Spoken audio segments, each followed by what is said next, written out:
முடிச்சுட்டு வாங்க நான் ஃபஸ்ட்டு கிளம்புறேன் அப்படின்னு சொல்லும்போது முதல்ல நெல்லு இருந்துக்காங்க அப்படின்னு சொல்லிட்டு பேக்கை தூக்கி போடுறாரு. முதல்ல நீங்கள் ஏன் இப்படி பண்ணீங்க அப்படின்னு கேட்குறாங்க. அதுக்கு சொல்கிறாரு இவர், இந்த நடந்தது எல்லாமே காவேரி தான் பண்ணுறான்னு நினச்சிக்கிட்டு தானே நீ இப்படி பண்ணுற, இது எல்லாத்தையுமே பண்ணது நான் தான். என்னோட அக்கௌண்ட்டில் தான் பணம் இருந்துச்சு, இது எப்படி காணாமல் போச்சுன்னு எனக்கே தெரியல. அந்த நேரத்தில் காவேரி தான் உன் ஃப்ரெண்ட்ஸ் கிட்ட சொல்லி அரேஞ்ச் பண்ணி கொடுத்தா. எங்கே இதெல்லாம் உன்கிட்ட சொன்னால் நீ என்னை விட்டுட்டு போயிடுவேன்னு சொல்லிட்டு தான் எதையுமே காவேரி உன்கிட்ட சொல்ல விடலை.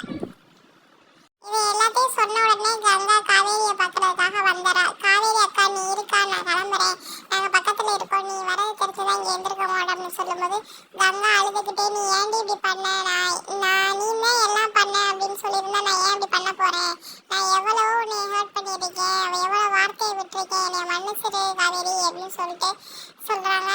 குமரன் சொல்லிடுறாரு, நீங்கள் 2 பேரும் இந்த வீட்டில் எவ்வளோ ஹாப்பியாக இருந்திருக்கீங்க, இப்போ 2 பேரும் ஒருத்தர் முகம் கொடுத்து கூட பேச முடியாத நிலைமைக்கு ஆகிட்டு, அதனால தான் நான் உண்மை எல்லாத்தையும் சொல்லிட்டேன் அப்படின்னு சொல்கிறாங்க. அதோட இன்னைக்கான எபிசோடு முடிஞ்சிருது.